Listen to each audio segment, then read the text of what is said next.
ఏపీలో టీడీపీ కూటమి పాలన నడుస్తోంది. కేంద్రంలో టీడీపీ కీలక భాగస్వామిగా ఉంది. రాజకీయ పరస్పర ప్రయోజనాలు పొందుతున్నాయి టీడీపీ, బీజేపీ. మరోవైపు జనసేనకు సైతం ఆ రెండు పార్టీలు ఎనలేని ప్రాధాన్యమిస్తున్నాయి. ఈ తరుణంలో మూడు పార్టీలకు నామినేటెడ్ పదవులతో పాటు ఎమ్మెల్సీ పదవులు దక్కాయి. కానీ జనసేనకు రాజ్యసభ స్థానం ఇంతవరకు లభించలేదు. వచ్చే ఏడాది రాజ్యసభలో జనసేన ఖాతా తెరిచే అవకాశం ఉంది. వచ్చే ఏడాది ద్వితీయార్థంలో ఓ నలుగురు రాజ్యసభ సభ్యులు పదవీ విరమణ చేయనున్నారు. ముగ్గురు వైసీపీ రాజ్యసభ సభ్యులు కాగా ఒకరు టీడీపీ ఎంపీ ఉన్నారు. ఈ 4 ఎంపీ పదవులు ఖాళీ అవడంతో కూటమి పార్టీలు సర్దుబాటు చేసుకునే అవకాశం ఉంది. వైఎస్ఆర్ కాంగ్రెస్ పార్టీ నుంచి గెలిచిన పిల్లి సుభాష్ చంద్రబోస్, ఆళ్ల అయోధ్య రామిరెడ్డి, పరిమల్ నత్వానీ పదవీ విరమణ చేయనున్నారు. టీడీపీ నుంచి సానా సతీష్ పదవి పూర్తి కానుంది. అయితే సతీష్ మొన్ననే రాజ్యసభ సభ్యుడిగా ప్రమోట్ అయ్యారు. అది మోపిదేవి వెంకటరమణ రాజీనామాతో ఖాళీ అయిన స్థానం.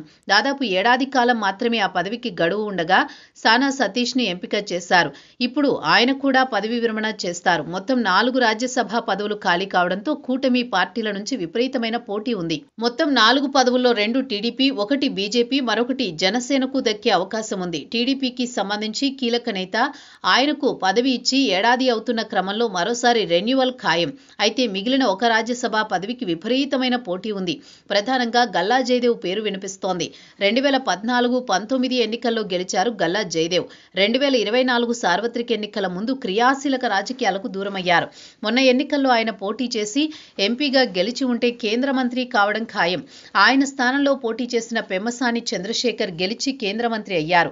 క్రియాశీలక రాజకీయాలకు దూరమైన గల్లా టీడీపీతో అనుబంధాన్ని కొనసాగిస్తున్నారు.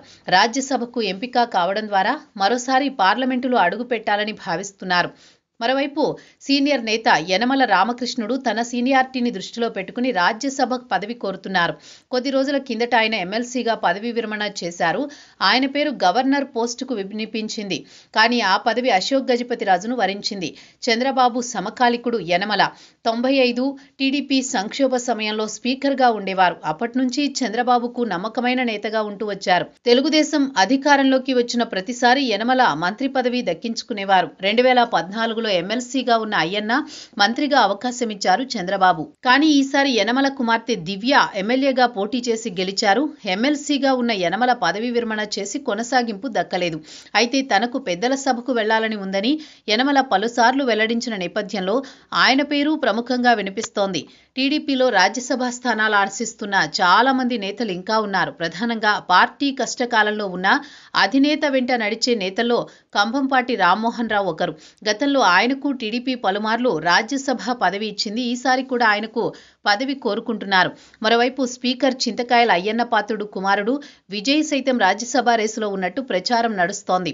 పార్టీ ప్రతిపక్షంలో ఉన్నప్పుడు సోషల్ మీడియా బాధ్యత చూసేవారు విజయ్. అయితే వచ్చే ఎన్నికల్లో తాను పోటీ చేయనని అయ్యన్న ప్రకటించిన సంగతి తెలిసిందే. ప్రస్తుతం అయితే రాజ్యసభ పదవి ఆశిస్తున్నారు విజయ్.